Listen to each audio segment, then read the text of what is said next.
Olá, está começando mais um programa Niso Comunidade. Classificado com menção rosa no concurso nacional de crônicas Raul Gomes, o mestre em comunicação e cultura, João Paulo Herrezel, fala do Crônicas 1001 Utilidades de uma Vaca.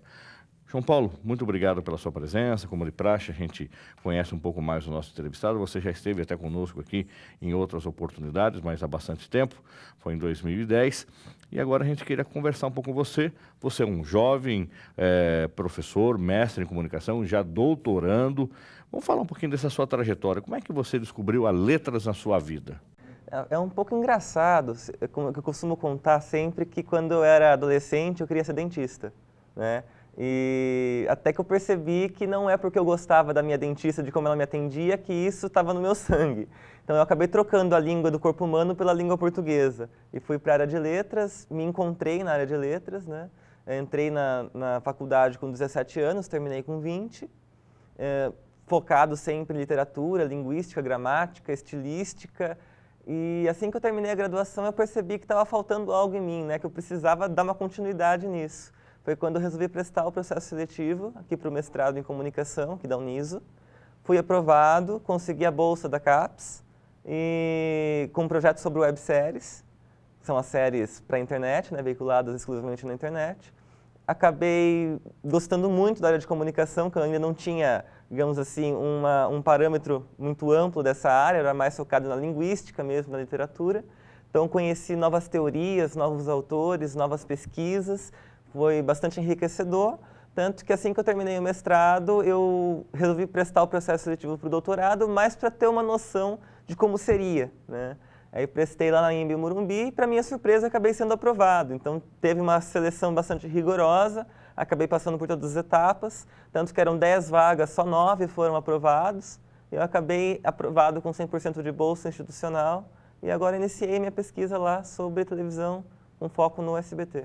Muito legal. Agora, na época do ensino médio, do ensino fundamental, você estudou onde?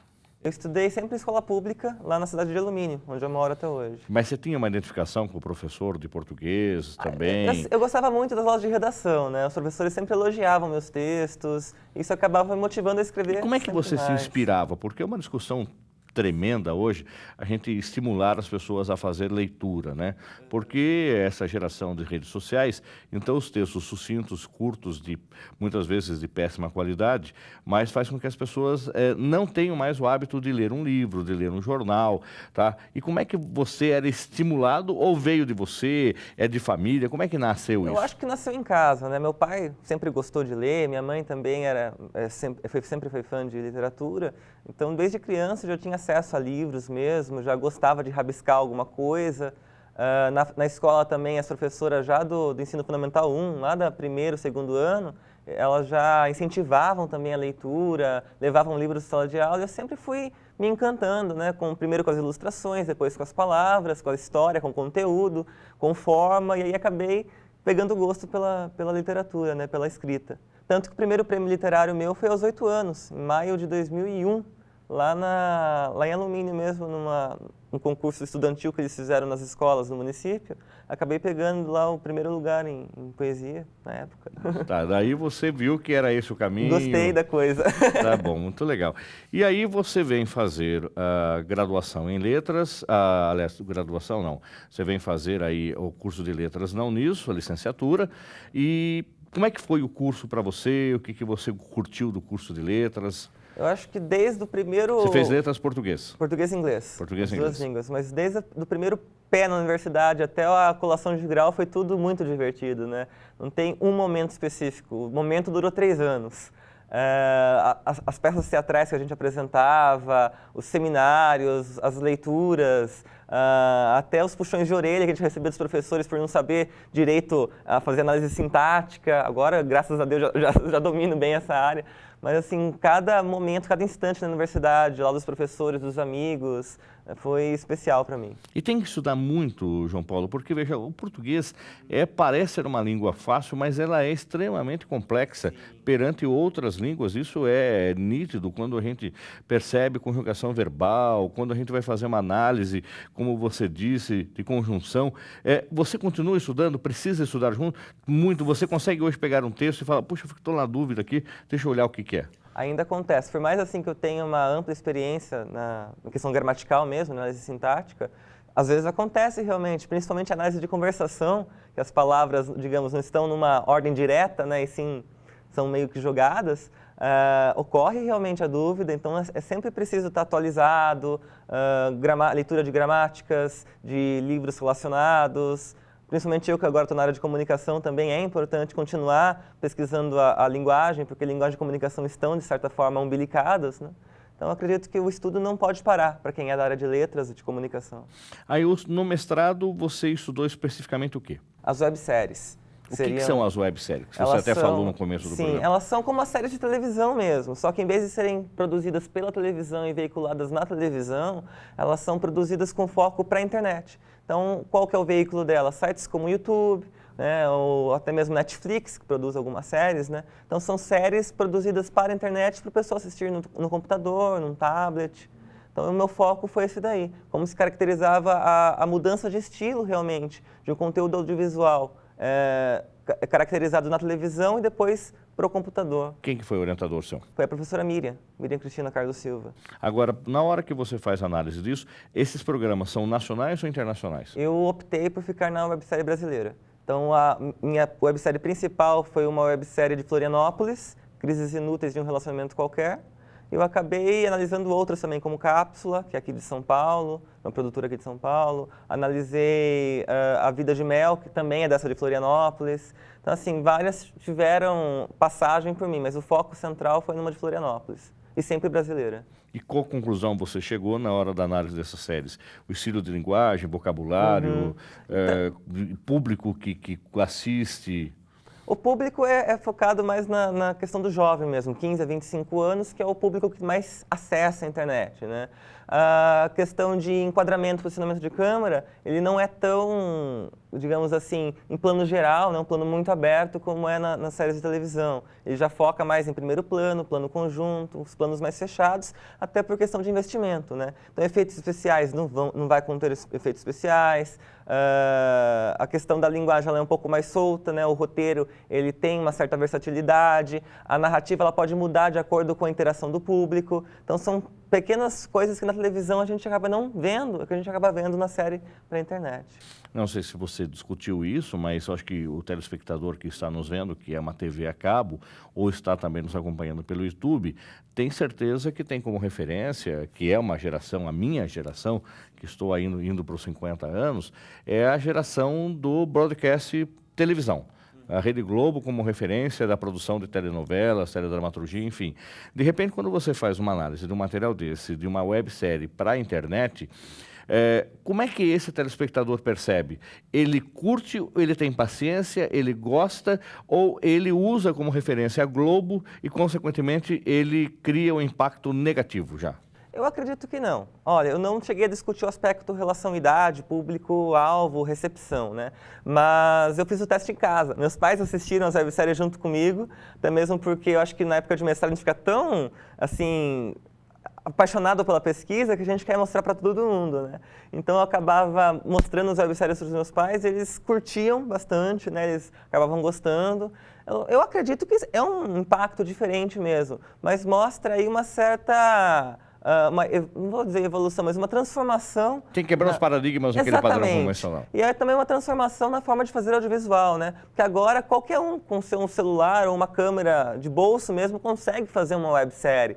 Tanto que uma das webséries que eu analisei, que é Cápsula, o diretor tinha 18 anos na época em que foi feita a websérie. Então ele foi o próprio roteirista e diretor da websérie, super jovem. Então, eu cheguei a discutir um pouco disso também, do jovem como produtor cultural no audiovisual. E você chegou a entrar em contato com esses produtores para ver equipamento, estrutura, custo? Sim, então, na verdade, custo eles tinham assim, o mais básico possível, né?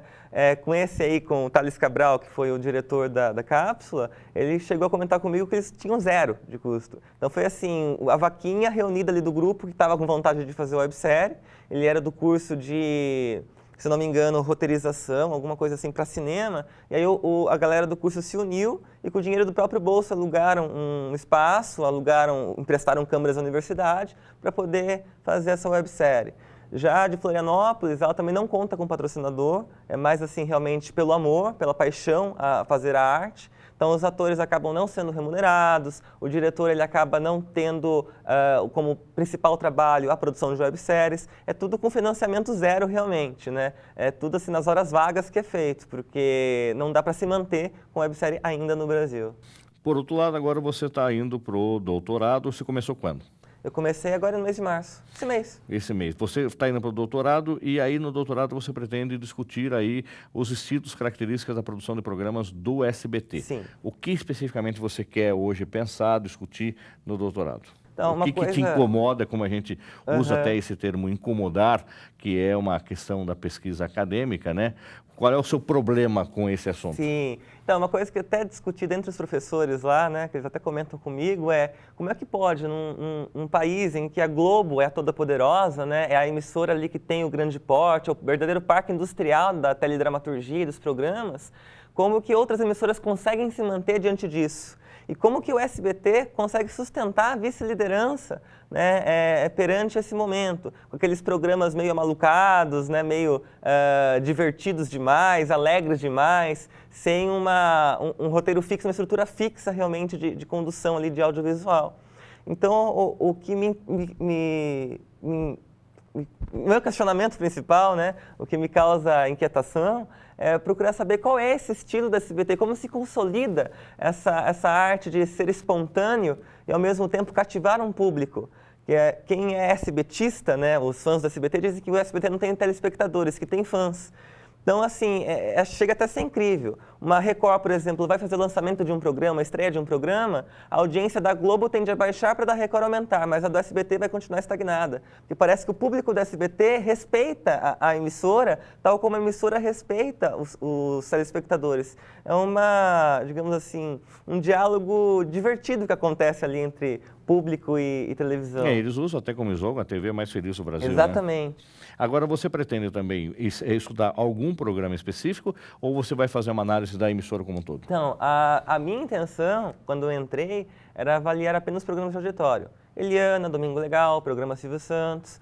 Mas daí o meu orientador já falou, por que você não analisa numa esfera maior, realmente as esferas de conteúdo, né? Jornalismo, entretenimento, teledramaturgia. Então agora eu estou indo para essa área. Eu escrevi um artigo agora, primeiro o artigo teste para o doutorado, que é uma análise que eu fiz do Rola ou Enrola, que é um quadro do programa da Eliana, né, um quadro de relacionamentos. E aí eu me questiono, né, numa televisão brasileira que já não existem mais programas de cunho afetivo, assim, de arrumar namorado, como é que o Rola Enrola faz 4 anos que está no ar e continua ali mantendo audiência, às vezes até batendo uma Globo, né, ficando sempre na vice-liderança? O que tem ali de tão atraente? Então eu acabei fazendo um artigo sobre isso, já está nas mãos do orientador, né? Agora a gente vai passar pelo processo de refinamento. Se tudo der certo, eu vou apresentar algum congresso. Você não quer ser personagem de nenhum dos programas? Não. Pretende ou não? Não, nunca. Já cheguei a ir assistir na plateia, né? Mas assim, para participar lá, nunca pensei realmente. Estamos conversando com o João Paulo Herzel, ele é mestre em Comunicação e Cultura, ele é graduado aqui no curso de Letras da Uniso, fez também um mestrado em Comunicação e Cultura aqui pela universidade e é professor do Colégio Objetivo lá da cidade de São Roque. Como é que foi para você, de repente, já estar dando aula num colégio como Objetivo, que é uma grife muito boa, nessa sua pouca idade, com os 22 anos? Como é que é o seu relacionamento com os alunos? Foi assim, eu digo que foi um susto realmente esse convite para dar aula lá. E quando eu fazia a graduação, em paralelo eu já substituía professores lá na escola em alumínio, na escola municipal. Né? Sempre voltava o professor, ligavam para mim, eu ia lá, substituía, trabalhei como estagiário no setor de educação por um tempo. E aí em 2012, que foi o ano final da faculdade, no último semestre eu fui fazer estágio lá no Objetivo. Pedi para fazer estágio lá, acabei sendo aceito como estagiário. Então assisti algumas aulas e nessa mesma época surgiu a vaga de corretor de redações, que é aquele que seleciona as redações, faz lá a correção ortográfica, gramatical e depois passa para o professor. E depois que terminou o ano, coincidência ou não, a professora de redação acabou pedindo a conta, saindo do colégio. E aí ficou essa vaga em aberto. Então o coordenador chegou para mim e falou, você quer? Você aceita? Você tem pulso para isso? Eu falei, vamos tentar? E aí acabei encarando esse desafio, né? Você está dando aula desde quando? Desde 2013, oficialmente desde 2013. Desde Já está indo para 2 anos já, então. É. E aí, a sua idade perto dos alunos, você está dando aula para o ensino médio ou fundamental? Eu comecei com o fundamental e ensino médio, agora eu estou só com o ensino médio, né? Até por causa do doutorado eu não quis pegar muitas aulas, então fiquei restrito ao público do ensino médio. E eu acredito que não é um problema muito grande, não. Eu acho que a idade, em vez de atrapalhar, ajuda, né? Então, assim, o meu envolvimento com os alunos é até, não vou dizer assim que é melhor, mas é um relacionamento assim mais natural do que com um professor, não sei, de 60, 70 anos. Então a adaptação do vocabulário, como, linguagem, ritmo, pique, tudo isso. Eu levo isso como um fator positivo e não negativo. Agora você também é escritor. Você escreveu vários livros, foi premiado, inclusive a gente abriu até aqui o texto que você foi premiado num concurso de crônicas. E você trouxe um material muito vasto para a gente aqui. Vamos falar em cada um deles aqui. Anelina Zigue-Zague Desirê. O que é esse livrinho que você tem? Esse foi o meu primeiro livro impresso, um livro de contos, contos juvenis. Foi uma época em que eu achei que eu não ia conseguir nunca publicar um livro, porque todas as editoras falavam, não, não, não. Infelizmente não se adequa à nossa linha editorial.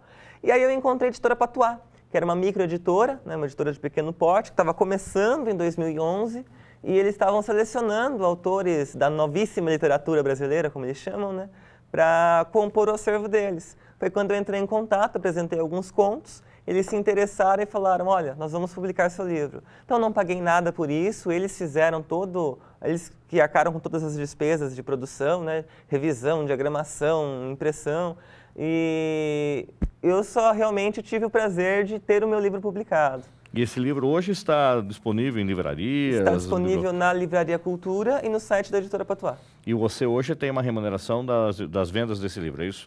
Teoricamente, a gente ganha a porcentagem dos direitos autorais, né? Agora, por outro lado, antes desse livro impresso, Exato. você tem esse daqui, o... 20 Contar. 20 Contar, tá?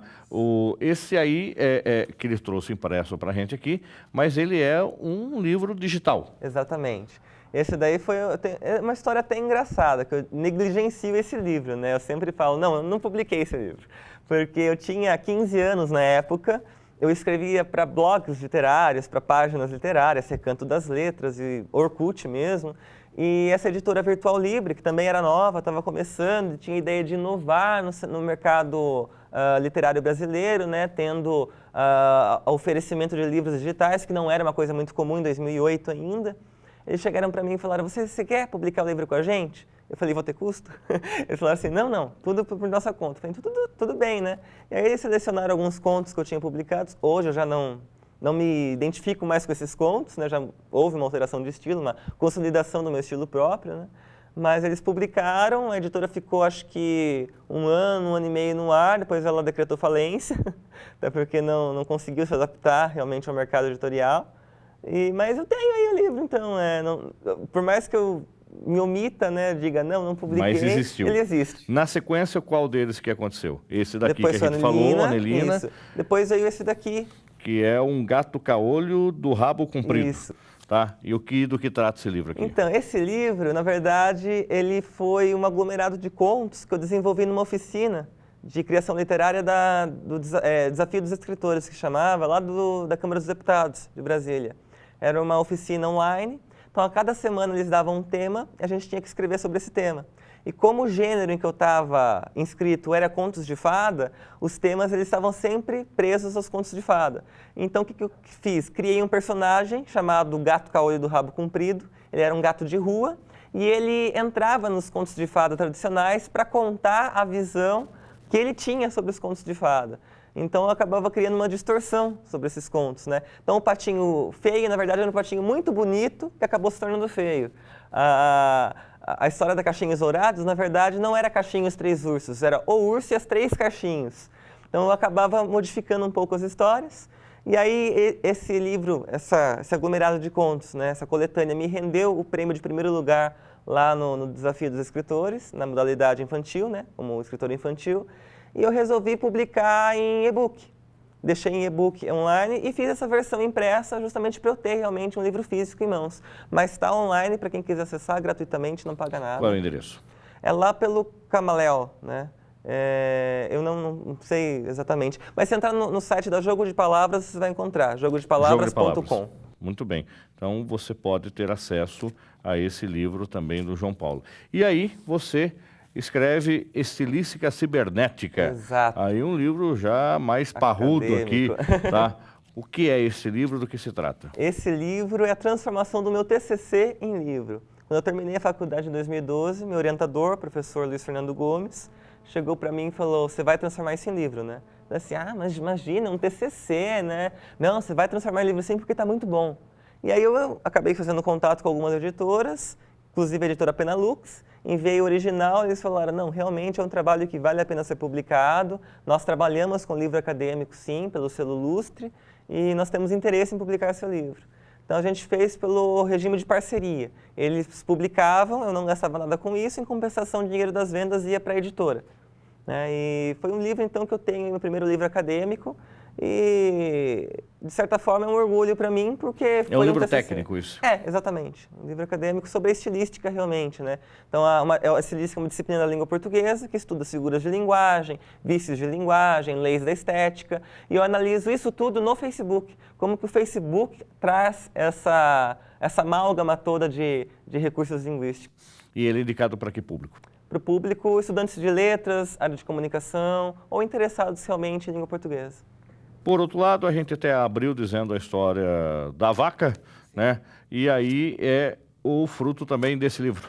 Não, a vaca é a vaca é outra história. Então vamos daqui a pouco a gente conta a história da vaca, mas vamos falar aqui desse 11 de março. O que é isso? Sim, 11 de março é uma coletânea de contos que eu jamais pensei que eu publicaria. Porque são contos assim que surgiram em oficinas literárias ou em épocas que eu estava a fim de chutar o pau da barraca, como dizem, né? Então eu saí do meu lado fofinho, infanto-juvenil, dos contos de fada, né? Daqueles contos, aquelas historinhas voltadas a crianças e adolescentes e resolvi escrever coisas mais maduras, mais sangrentas, mais violentas, eróticas, com homicídio, com drogas, né? Assim, todo o lado da literatura fantástica realmente saindo ali, se manifestando de mim.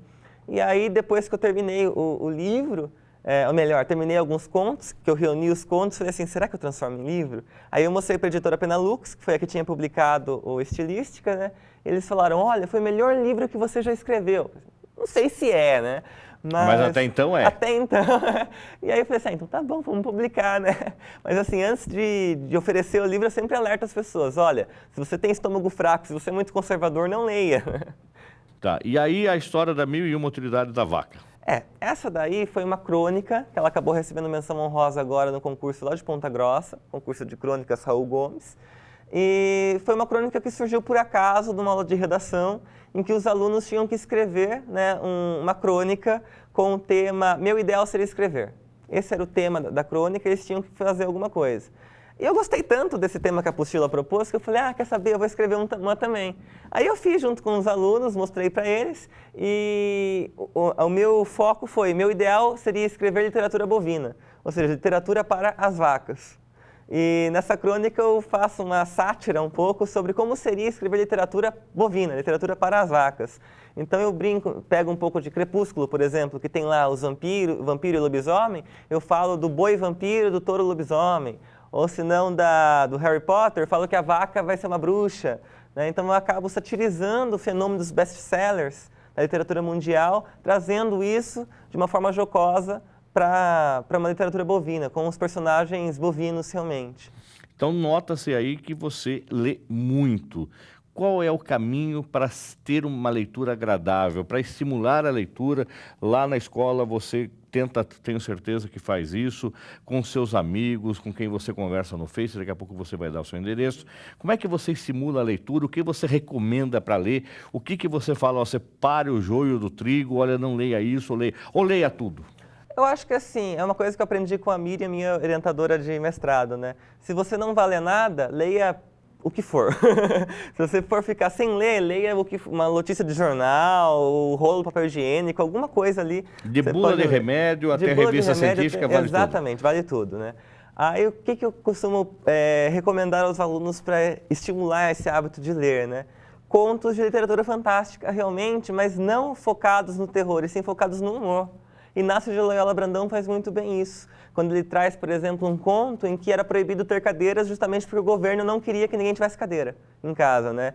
E através da sátira mesmo, da paródia, o Inácio ele consegue fazer o humor, consegue fazer com que a gente ria e, de certa forma, querer que leia mais. Então, o Inácio de Loyola faz bem isso, a Adriana Falcão faz bem isso, dentro do universo juvenil, Thalita Rebouças faz bem isso. Então, assim, mas ela é uma escritora do infanto juvenil, ela só tem conteúdo, não tem forma, não dá para caracterizar como uma obra de arte. Tudo bem, mas para adolescente que está ali começando, é um pontapé inicial, é algo que deve ser levado em consideração, sim. Eu não sou contra essas literaturas de massa, digamos assim, essa literatura massiva, esses best-sellers. Ao contrário, sou a favor, eu acho que tem um lado bom, tudo tem um lado positivo. Você tem um escritor ou uma escritora para chamar de seu? Olha, quando eu comecei, eu era lispectoriano, né? Eu tinha Clarice Lispector ali como a minha diva, a minha musa de cabeceira. Então, era ler um conto dela, me vinha 1001 ideias para escrever um conto meu. Hoje eu já tenho, assim, como uma escritora da literatura contemporânea brasileira, que já se tornou mais amiga do que escritora, a Adriana Lisboa. Foi a primeira escritora brasileira e mulher a ganhar o Prêmio Saramago, que é o prêmio dado aos escritores lusófonos de língua portuguesa. Ela foi a primeira escritora a ganhar, e uma honra para o Brasil, né? Ainda mais para as mulheres brasileiras. Ela foi considerada uma das 39 melhores escritoras jovens da América Latina. Hoje ela está nos Estados Unidos. Ela mora nos Estados Unidos, mas ela continua vindo ao Rio de Janeiro, continua trazendo nas histórias dela passagens do Rio de Janeiro, de brasileiros que vão morar no exterior. Então é uma escritora muito boa, que eu recomendo inclusive para o público infanto-juvenil, porque ela tem muitas obras infanto-juvenis também. Quem quiser conversar com você, ter contato com as suas obras, de repente quer saber onde encontrar, onde comprar, bater um papo com você, qual é o caminho mais fácil? Pode ser pelo Facebook mesmo, né? Meu nome lá, João Paulo Ergecel, só procurar, ou facebook.com/jpergecel, ou se não pelo site que eu tenho também, que é o www.jogodepalavras.com. Lá você vai encontrar o formulário de contato, vai encontrar meus e-mails, os livros, inclusive, mais informações sobre mim. Muito bem. João Paulo, muito obrigado pela sua presença. Lembrando que Ergecel você escreve com H. Muito obrigado pela sua presença. Sucesso para você agora no doutorado. Quem sabe logo mais você esteja conosco outra vez aqui. Já é o nosso convidado para falar aí do doutorado. Expectativa de término de quando é? São 4 anos, então 2018, 2019, por aí. Tá, você está aqui conosco para falar do resultado de... E aí outros prêmios que tenho certeza que você vai ganhar nesse período, ou outros livros que você vem escrever também. Combinado? Muito obrigado pela sua presença. Agradeço. Nós vamos para um rápido intervalo e voltamos já já com o Niso Comunidade.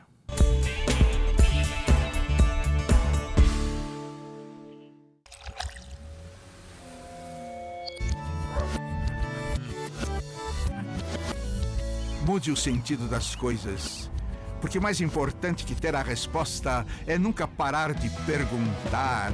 Venha para a universidade, que orienta e incentiva a pesquisa, onde o conhecimento transforma a curiosidade em grandes descobertas. Uniso, seu futuro começa hoje.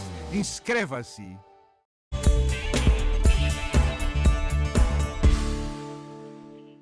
Estamos de volta com o programa Uniso Comunidade. Recebemos agora o jornalista José Jesus Vicente, editor de revistas independentes e assessor do Esporte Clube São Bento.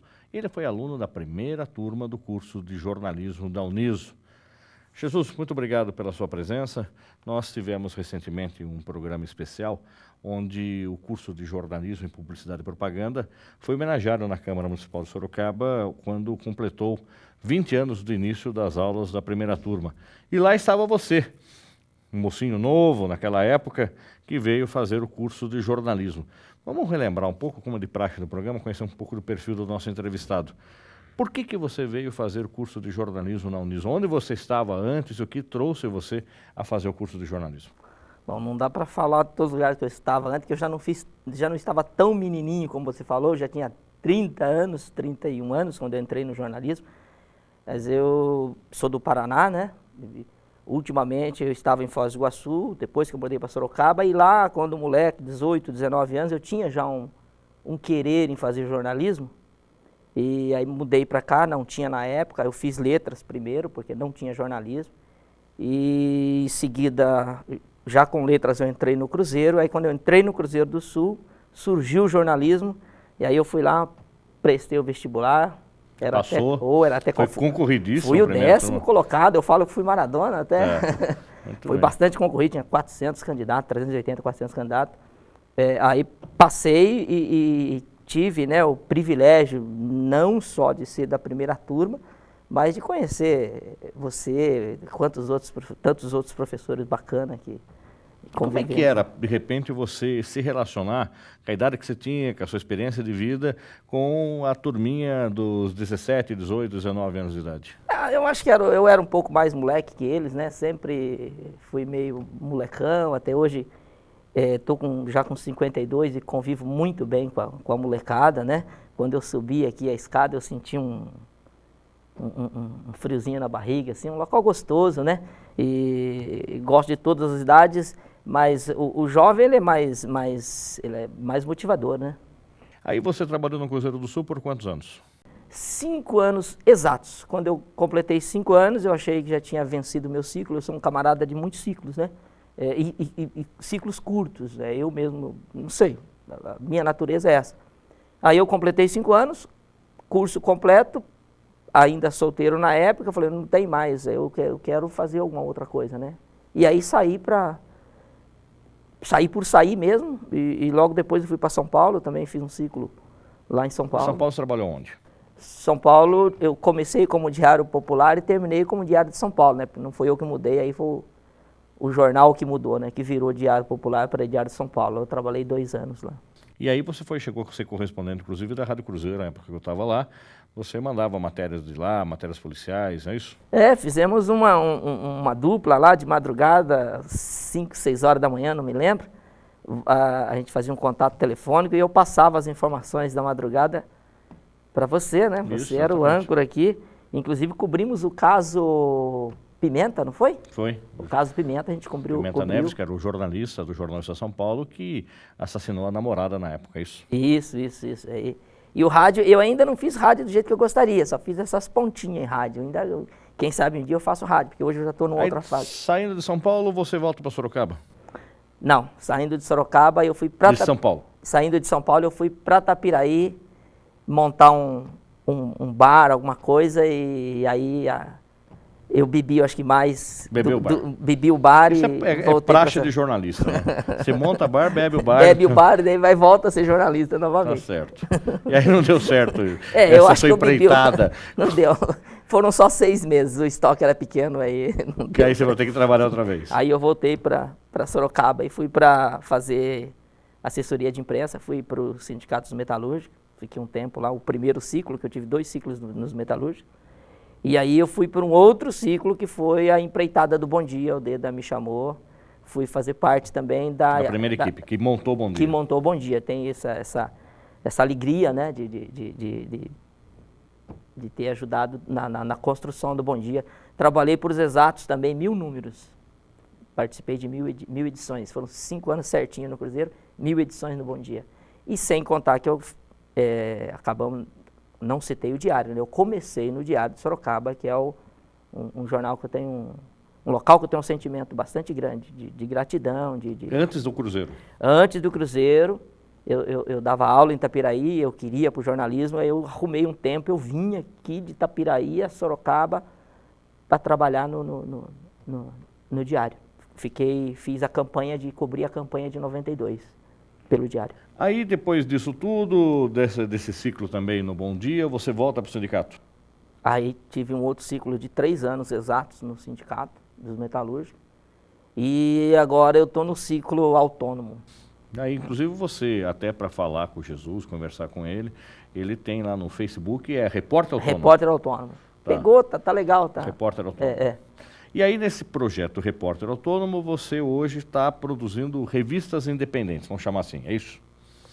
Pode dizer assim. E faço fotografia, que eu acabei indo para o campo da fotografia, porque é uma coisa que Não sei, a fotografia sempre sempre me atraiu, sempre achei a fotografia bastante mágica, né? E aí quando eu saí agora agora, eu digo agora, mas já tem 3 anos que eu saí dos metalúrgicos, eu já saí com foco para a fotografia. Eu fui para a fotografia esportiva, que é uma coisa que eu quero ainda aprender, me equipar melhor, quero continuar na fotografia esportiva e concilio, porque só a fotografia esportiva não dá para você sobreviver, e aí eu faço um agregado aí com edições de revistas. Como é que é hoje o seu relacionamento com São Bento, além da paixão que você vai começar falando? A relação de São Bento é dura até eu falar, porque eu sou muito passional mesmo. Eu comentei contigo um pouquinho antes, talvez é o trabalho que mais me alegra durante esses 50 anos de vida. Eu já passei por mais de 20 eu acho que não, mas passei mais de 15 profissões. Eu já fui vendedor, já fui professor, já fui roceiro, eu passei por um monte de coisa, eu já fiz N coisas. Hoje eu estou, acho que no trabalho que mais me completa, porque eu sou apaixonado pelo São Bento e estou trabalhando a 3 metros da beira do campo, durante o jogo. É muita emoção. E você vem acompanhando o São Bento desde a divisão anterior, é isso? Eu passei a acompanhar o São Bento, porque como eu não sou de Sorocaba, eu mudei para cá em 86. Logo em seguida eu fui para Itapiraí. Em Itapiraí também eu tenho 2 ciclos. Eu fui para Itapiraí em 88. Aí fiquei lá até 92. Aí voltei. Quando eu comecei a acompanhar o São Bento estava na draga total, que foi no final dos anos 90. 97, 90 e alguma coisa. Eu comecei a acompanhar o São Bento. Mas quando eu passei a acompanhar mais é quando eu mudei para São Paulo, em 2000. Quando você fica longe da cidade que você já está identificada com ela, eu já estava identificada com Sorocaba em 2000, aí você fica longe de casa. E quando você se sente longe de casa, você você tenta se afirmar em alguma coisa. E o São Bento, eu saía de São Paulo para assistir o São Bento em 2000. E aí começou aquela paixão, aquela ligação. Tanto que eu brinco que eu sou um dos poucos que trocou de time, né? Porque eu nasci, no futebol eu nasci vascaíno, né? Com 9, 10 anos eu era vascaíno, morava lá no Paraná, todo mundo torcia para um time de fora e eu escolhi o Vasco da Gama. E aí não teve jeito, comecei a conviver, e aí eu passei a trabalhar com o São Bento. Aí não é uma situação, não é sua, aí é situação de coração, e coração não tem razão, né? E aí essa relação com o São Bento, você não é funcionário do São Bento, você é um não. prestador de serviço. Eu sou um parceiro do São Bento, né? Hoje eu faço a fotografia, atualizo o site, tenho uma ajuda de custo por isso, e edito uma revista, né, para eles, né? Edito essa revista essa revista foi o número 1 que eu editei, tá. E agora eu começo a editar a número 2. E essa revista foi quando você publicou essa revista no ano passado? Setembro.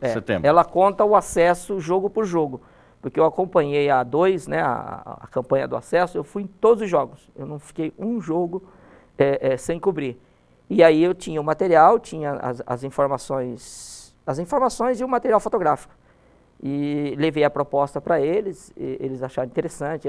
É bom se dizer que é uma proposta sem custo para o clube. O clube não teve custo de nenhum centavo para essa revista. Foram 5 mil exemplares que o clube recebeu, né? Aí você, nessa cobertura que você fez, foi acompanhando, rendeu essa revista. E essa revista você disponibilizou de que forma para o torcedor? Inicialmente, essa revista era vendida, né? Porque fazia parte do meu projeto o valor da capa me agregar um dinheiro, me trazer um dinheiro.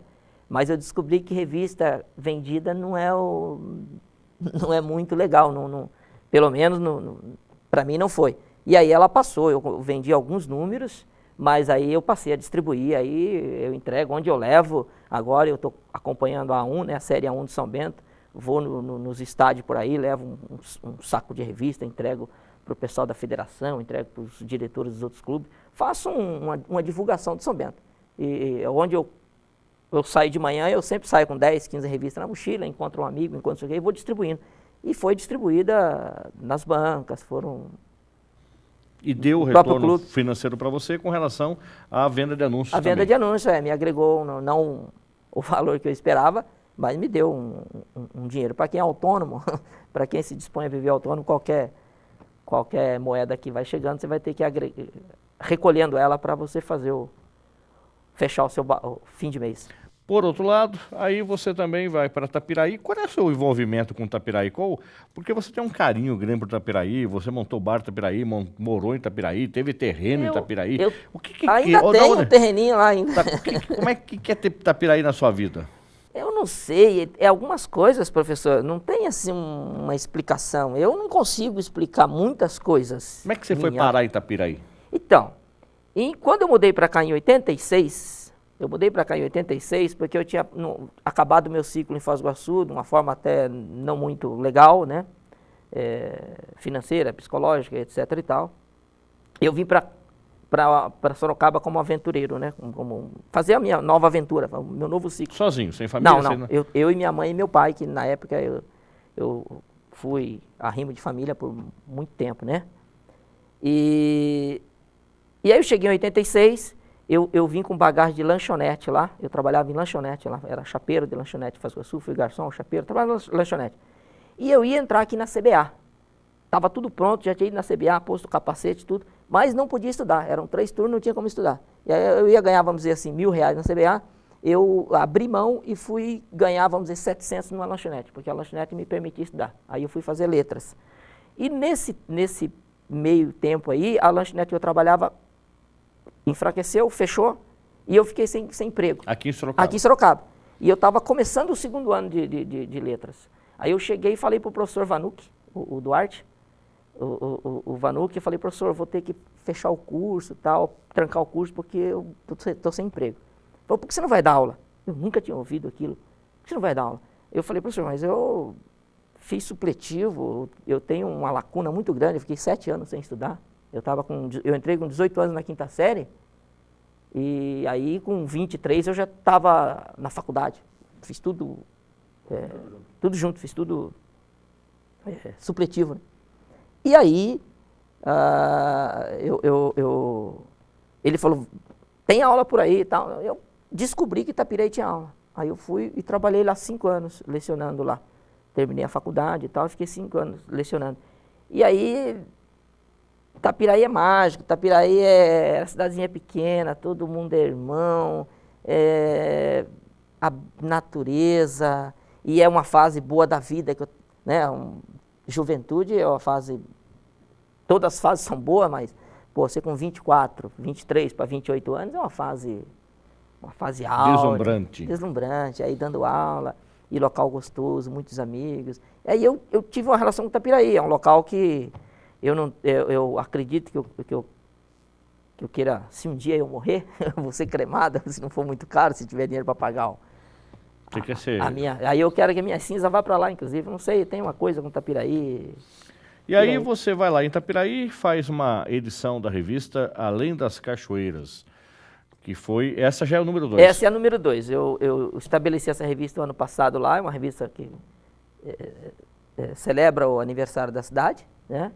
E uma forma de divulgar, faço uma revista com preço justo, e Itapiraí tem uma carência muito grande de divulgação, faço uma revista com números, com exemplares razoáveis para a cidade, a outra foi 5, essa não foi possível 5, mas são 4.000 exemplares para Itapiraí, é um exemplar, uma quantidade bem razoável, e ano que vem tem a 3ª, fevereiro do ano que vem. Já está trabalhando nela? Não trabalhando, mas eu já, de vez em quando, às vezes ela passa na cabeça o que eu vou fazer, entendeu? Já tenho uns devaneios, assim, sobre como será a 3ª. E da mesma forma que da outra, você também faz as fotos, faz os textos? Quando você se dispõe a ser autônomo, você tem que ter uma habilidade um pouco diversa, porque se você só escreve, você só fotografa, então você tem que ter uma habilidade um pouco diversa. Aí eu faço tudo, eu planejo a revista do zero, vendo o anúncio. Até vender o anúncio você faz? Até vender o anúncio. Até algumas artezinhas, aí eu sou meio lerdo, mas até algumas artes são minhas. A diagramação não é minha, o projeto gráfico não é meu, né? Como é que é, de repente, o jornalista sair vender? Da onde que apareceu esse viés seu de vendedor? Eu fui vendedor já. Já foi vendedor? Já fui vendedor. Eu, em Foz do Iguaçu, eu vendi produtos de escritório, máquinas de escrever, E aí era bobina, aquela fitinha do Flamengo, né? Que vinha na maquininha vermelha e preta. Eu vendia máquina de escrever e mais o serviço, né? Máquina, o cara tinha máquina para arrumar essas coisas todas. E em Sorocaba, em 94, eu tive um ciclo bastante ruim, 93, 94. Tive um ano bastante amargo. Assim, eu tenho 10 anos, 8 anos, sempre vem aquela maré, dá um balanço.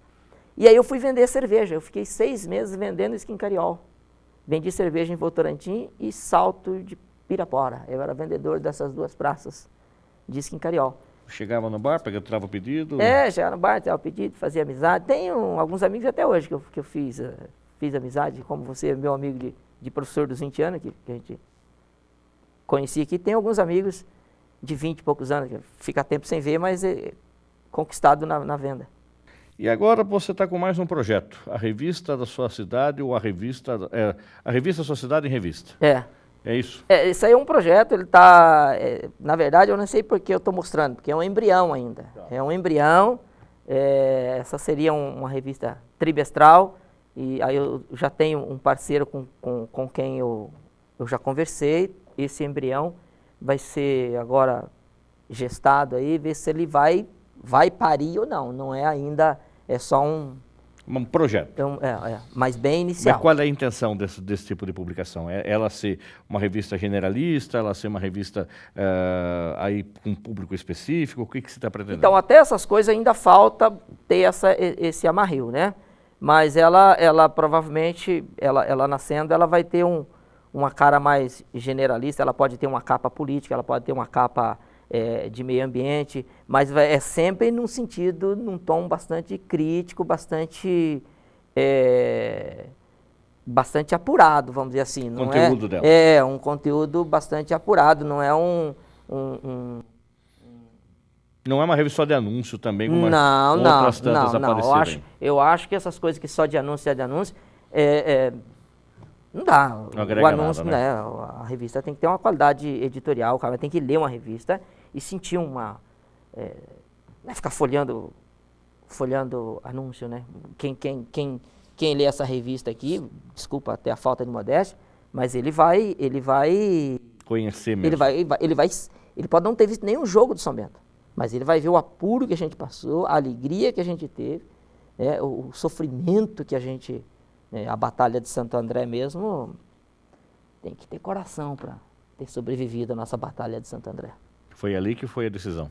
A Batalha de Santo André, o São Bento vinha bem, aí começou contusões, aí teve a morte do massagista Luizão na reta final, aí perdemos em casa para o Red Bull, empatamos com o Guarani, empatamos para o Ferroviário, aí entrou, eu sei que chegou nos últimos 3 jogos, sendo desses 3, 2 fora, e nós precisávamos ganhar os 3. E ganhamos. E o primeiro que foi desses 3, que foi Santo André, o nosso gol foi sair aos 48 minutos do segundo tempo. Aquilo E a gente conta isso.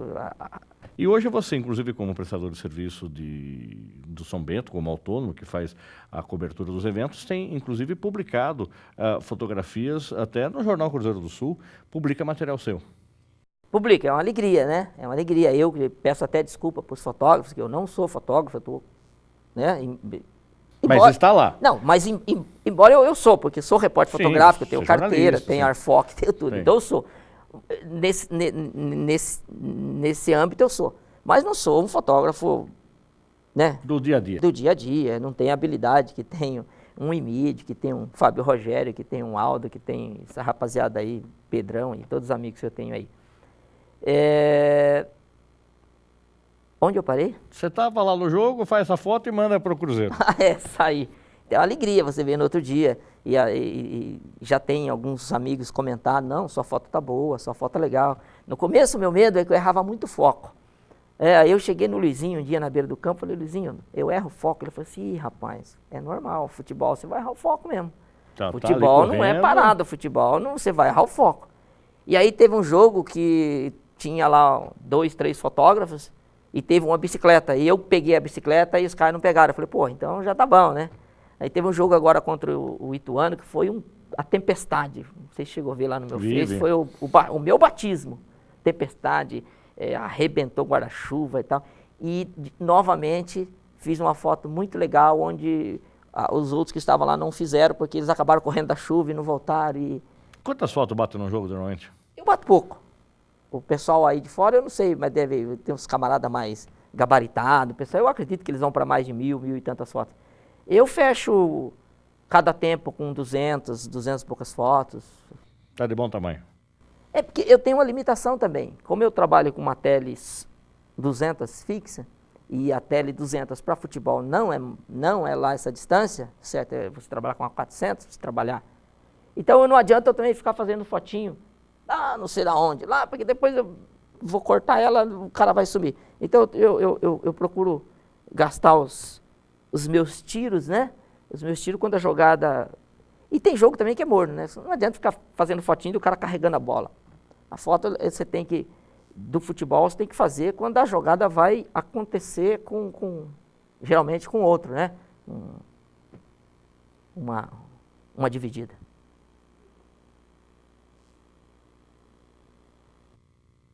Tô sem tempo aqui.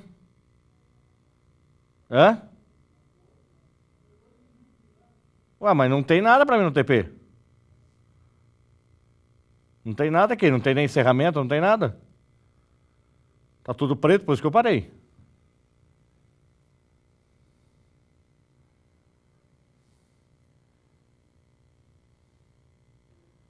Agora voltou. Agora voltou, tá? Pra mim não tinha mais nada. Então vamos lá, faz o encerramento? Voltou? Pode ir? José Jesus Vicente, muito obrigado pela sua participação no programa. Quem quiser conversar com você, ver o seu Face, ligar para você, bater um papo, quer pegar uma revista do São Bento, eu estou com uma ideia aqui de fazer uma revista, gostei desse projeto embrião seu, quero bater um papo de uma cidade da região, olha, você vem fazer uma revista aqui na minha cidade, como é que faz? Bom, o meu contato, né, no Facebook é Repórter Autônomo, é só pedir a amizade lá que eu aceito. O meu e-mail é arãoeditora@hotmail.com. arãoeditora@hotmail.com. O meu telefone, né? 98143-1227. 98143-1227. Das formas de falar com você. É o mais fácil, né? O mais fácil, e-mail, Face, o telefone. Muito obrigado pela sua presença, sucesso para você nas empreitadas e quem sabe você esteja conosco outra vez aqui para trazer a nova revista que você venha publicar. É sempre bom aparecer aqui, bater um papo e ser lembrado, né? Eu que agradeço você, professor, e muito obrigado. O programa Uniso Comunidade fica por aqui. Se você quiser mandar alguma sugestão para o programa, envie para unisocomunidade@uniso.br ou na nossa página lá do Facebook. Curta lá, Uniso Comunidade. E agora você pode rever também todos os programas que já foram ao ar no nosso canal do YouTube. É só acessar Uniso Comunidade. Agradecemos sua audiência e até o próximo programa. Até lá!